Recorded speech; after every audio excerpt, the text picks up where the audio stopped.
Welcome to the Hermitcraft recap. My name is LoXP. Captions on this video were provided by Leara, and we spent this week watching Hermitcraft videos to tell you all about what happened in them.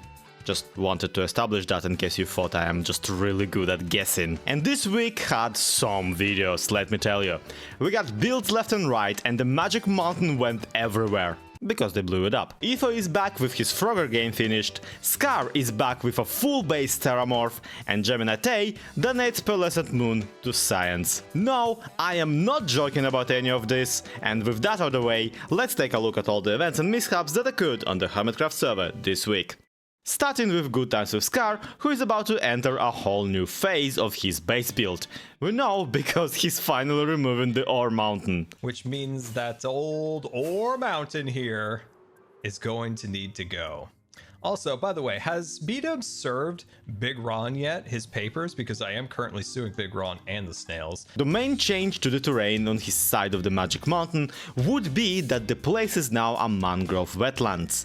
Except instead of the in-game trees, Scar plants custom-made shrubbery to complement the muddy environment, making it really picturesque for something that could have been pretty box standard. And I'm very, very happy with the way this all came out, especially with our arch in this very marshy wetland style landscape. Exuma Void reminds us about the time Pixel Riffs helped him build a copper engine machine named David Copperfield. Everywhere I go, I see his face. Anyway, for his new Copper Ager, X picks out the name Goliath, that he then emblazes on the server in a swirly font with gradients. The metal output of the machine is then brought to the expanded Copper Cathedral, where each kind has its own room and its own customers. Those who frequent the store will be rewarded with the ghost of Minecon Past, as Hoffen, the artist Hermits often commissioned for 3D assets, has made a Copper Golem model for Exuma to apply on some pumpkins. These custom pumpkins wearable on your head will be given away as the store's loyalty program, but given how they render on top of the player's head, I am here begging X to put it on the heads of some zombies or villagers and then trap those right under the floor so it looks like the shop has a bunch of cute copper golems running around. More people should use zombies as build decorations, that's my hot take of the day. So now not only do we supply blocks pre-waxed at all the different ages and copper bulbs too, you can get your hands on some unique items. But you can do a lot in game without custom models too. One such thing, apparently, is that you can fully automate the production of plain terracotta. Don't get me wrong, it's no artisanal hand-sculpted clay BWO is peddling, but the rooted dirt farm to mud maker to clay dryer chain is pretty remarkable. That's right, these bricks right here. You know what this means? In fact, let's wait and see it in action. There it goes. We're automatically now making bricks. Well, B-Dubs is more in the business of artisanal reality TV anyway. We finally get his Snyder cut of the Doc M Peak trial, and it's about as melodramatic as you'd expect. Introducing the 5-strike system. Let's see if the doctor can wiggle out of this one. The going over the events for the third time in a row only serves to make me sound like a broken record. Cinematic or not, the outcome is the same. Doc is still in the sky serving his sentence. At least until Pearlescent Moon shows up with a llama and leads him around the place. His feet are technically not touching the ground, so it's all good. Though the whole beach has strong showing my dog things he's never seen energy. Are they handy? Oh, yeah. You like some wither Yeah. roses? Here you go. Oh, Here's yeah, half a stack. That you should be able to pick those up. Doc eventually falls off the llama, by the way, but Judge B-Dubs later decrees that it's fine. What's little prison break between friends? I'm gonna die! Doc! No! I knew it! This is a dumb idea. Why did I did you press shift? Why did I I don't said know. no? Doc makes up for that plenty by being almost immediately blown up by a creeper. No, I feel bad. No! Oh! Doc has been having tough luck anyway.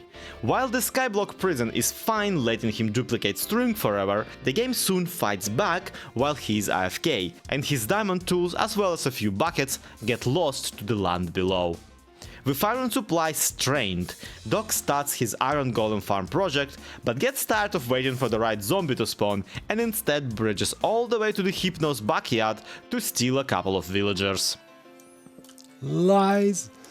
Come up, come up, come up, come up, come up, come up, come up, come up, come up, come up. Hello, good sir. No. Kinda makes some mockery of the witch he trapped for its weakness potion, but it's not too late for lightning to strike his iron farm either. Now armed with the most ingredients of a piston, he's able to make a moss-powered bone meal farm, and also someone smuggles in a netherite pickaxe to support him. Yes, See, sir. yeah, no. Wait, he just give me a netherite pick. You can't. That's the other thing too. That's the other balance of this. Okay, Well- you can't come and poke the criminals, but you also can't come and bring them diamond, encrusted necklaces and stuff. Okay, then take it. No, you can You have keep it. it. But not all is well, and soon Doc finds several of his precious cobble slabs replaced with stone ones. No doubt the ore snatcher teasing their presence. Wait. I do what? know who it is. You think you know who it is, or you Oh, I'm know? 100% sure. Who is it? It's Scar. But beyond that, it could be another person too. I don't know. Meanwhile on the ground, Randok visits his armor trim shop and discovers that someone had sound bombed the place with a looping choir of goat noises coming from every direction. Guys, I can't with the goats. That was some serious pain. Maybe it's this psychic attack that prompts him to once again pick a set of gold armor to trim with netherite?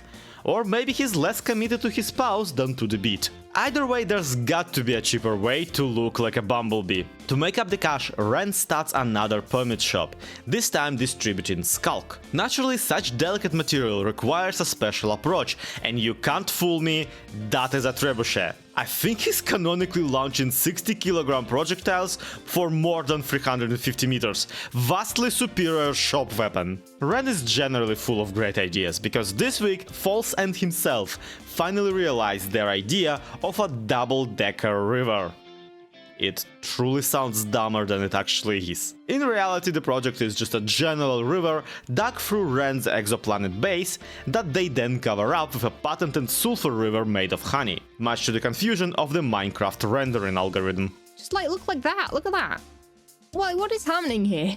Great. I don't know what does that, but that as quick as that's fixed. Look, and now I've just gone back into this camera view and it's back again. False goes on to befuddle more Minecraft mechanics and successfully installs her friendly pacified pillager as the cashier in the market within the castle walls of her own base. See? Mobs as decorations. It just makes sense. Almost getting that message, Ijevin catches a thunderstorm and actually scores a few mob heads for his mob heading shop. Mob heading where, wouldn't you like to know? Really, he gets a little too carried away with his business this week, since we see him transform Capfan135's decorative firewalk into the same giant smile emoji as he did with Scar's Death Star. Number one, Cubs is missing a tooth and it's got plaque. Yep, that's a thing. I was unsure if I wanted to do another face. The issue was, I wasn't sure if it felt like a good prank or not. Oh no. No way! Jevin, you son of a gun! Cap gets a kick out of the prank, though many more people will want to kick him after running the Homedale pain labyrinth he has been building. As if the last week's trial weren't enough, Cub adds drip leaf parkour, floating water parkour, ravager pit and parkour while getting shot at. Or mostly plants those last two, though I dread actually seeing that played. The man is at 11 and I'm writing this at like 5 in the morning. And it's too early for his shenanigans. That's basically the gist of the entire thing. Still a lot of work left to do, but I think the core concept is pretty solid. In saner minigames news, Pearlescent Moon has taught her Wordle that sometimes words have same letters in them twice. It sounds simple, but I honestly don't know how she did that. Gemini Tay breaks it later, so it's fine. Why? You find it? You know I'm not trolling you. I did, but why is it there? You brought the village idiot in to playtest your game. I'm gonna break it in all of the ways. With the Epic Gaming District nether portal behind her belt, Pearl takes a shot at the Shopping District portal build, and I too would like someone to shoot it before it spreads. I expect many viewers to be asking now who has built the Sourgami Worm Duck trio at the center of Commercial District. But the real question is, why is none of the cast as bothered by it as even Pearl is? You know, maybe texture it a little bit, add some proper terrain, but and the Booger Vader. Yeah, and the Booger Vader, exactly. Yeah. The Booger Vader. Yeah, that. Has to happen. We actually sued, or we're planning to sue Pearlescent Moon over the portal not being here, because she committed to making this like 5 months ago, and still no portal until today. Hermit's deeds continue to echo through the server, mostly around Gem's base. She did bury a good dozen of custom voice node blocks under there after all. Hey Gem, you got any pickles? Oh my god. Oh my gosh. You got any pickles? Okay, I gotta find it. Hey Gem, I gotta find you got it. any pickles? Having discovered the well-spoken ground, Gem declares, and I quote, that this woman needs to be studied. After which she does just that, puts on a lab coat and makes an honest-to-dog nature documentary following Pearl around. Fascinating creature, this one. What do you suppose she is doing? This only confirms that science is yet to find a name for why Pearl is like that. Anyway, Gem built some custom trees at her base, which is where she would put some sea pickles if she had any. Pearl going postal does seemingly bring back Aoife's lab, since she did finish his roof for him with purpur. Though the progress on his Frogger minigame really makes it look like the guy hasn't actually logged off the server in at least a month. Okay, something big has happened here. I mean, I guess it's done, right? All the hermits have been on my case lately. It's like, you gotta get your roof done, you gotta get your roof done. I don't care. Somebody took care of it for me. Now named Ravager Rush, the fully decorated minigame offers a fun being run over experience, as well as a functional scorekeeping system, custom music complete with a copyright-free node block cover, and, I kid you not, kill check on entry for extra fairness. The other thing is, adding a hopper here helps to prevent players from being cheeky. I don't think the hermits would do it, but you can't really throw items to the other side, which is something people did in Hurt and Hermits. I saw it. I saw the speedruns. People were passing snowballs through my checkpoints. The highest scores will be displayed at the entrance, and there's just enough letters to spell out Bob sucks. Here we go, everybody. 5-win streak coming up. Yep. And, oh, we can make that no problem. Okay, go across here. This guy just went. Perfect. Ooh, I'm gonna get hit here. Uh-oh. Oh, I fell. Just let me remind you, this is a Froglight shop. I'm afraid we've lost the plot somewhere, guys. The plot thickens as Green receives his second mysterious letter from the Permit Office HQ, demanding he do something around his house before they replace him. Which is an interesting threat given he doesn't want to work there to begin with. No one's left a sign. I haven't heard anyone need the Permit Office unless... What do they want from me? In a desperate bid to trick himself into doing interiors, Green builds a house without one of the walls, so all the insides are actually the outsides.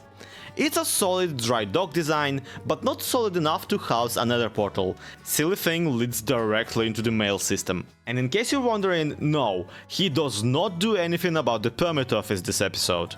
But finds time for an extended segment where he heard Pearl and Impulse digging for netherite and just had to barge in and show them the true power of TNT mining. A hilarious thing to try and one-up Impulse on, given what he did to the Magic Mountain this week. No!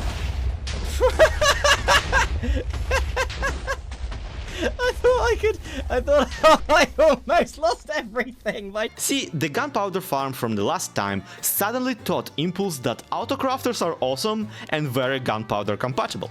But this doesn't stop at him rigging a fireworks crafting machine by his quad creeper farm.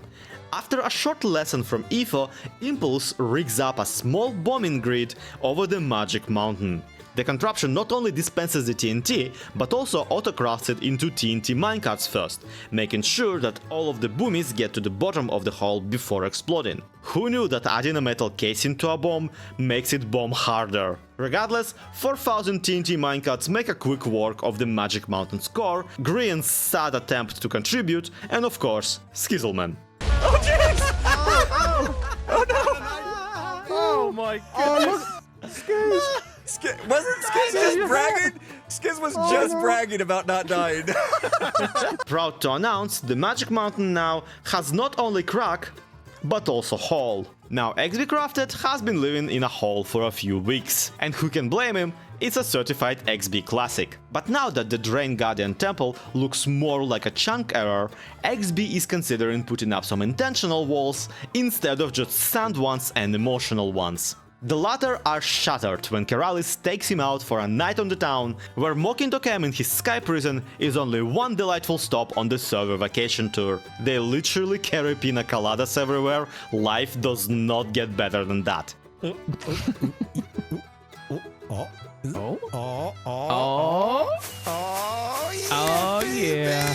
Unfortunately, coming back, XB is met with a rude awakening when admiring the cool Go Faster lines on his base only reveals a chest pile he should have cleaned up ages ago. Oh, that's gonna suck. Skizzleman takes a shot at some wall painting too. Now that the Popo HQ is not filled with monsters... Okay, now that he's alone in the Popo HQ, Skizz doubles up the wall thickness and applies a regal calcite texture to the place, lest the accused assume the building skipped on its milk. The nice thing is, suspects won't have to wait to talk to their lawyer, since Skizzleman now is a lawyer. His office is just across the road from the courtroom, though half of it is just an aquarium. It's like a visual metaphor for all the water he can pour into a speech. No, for real, it's called filibuster, look it up. You know who you're talking to? This right here this is my Mona Lisa. This little shack right here. This legitimately looks really good, and I feel bad building something that looks like a real law firm next to it. Skizz actually successfully convinces Joe Hills that he changed his skin when he in fact didn't, so I guess there is some gold in that tongue. Admittedly, Joe himself has changed skin about 50 times this season and haven't seen another soul bar Kapfan for the past month.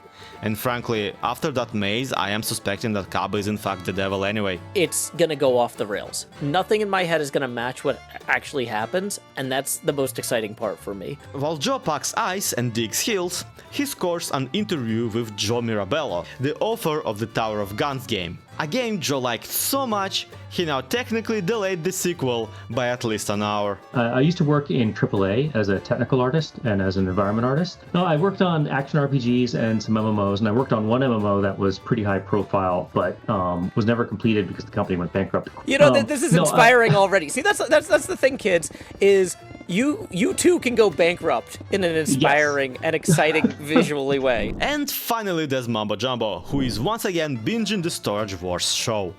Truly, Season 6 Finity has never ended. The big idea is that one of the decorative shipping containers will function as a drop-off point for his future auto-sorting system, which is reason enough to build a whole cliff of these and make up a new company name.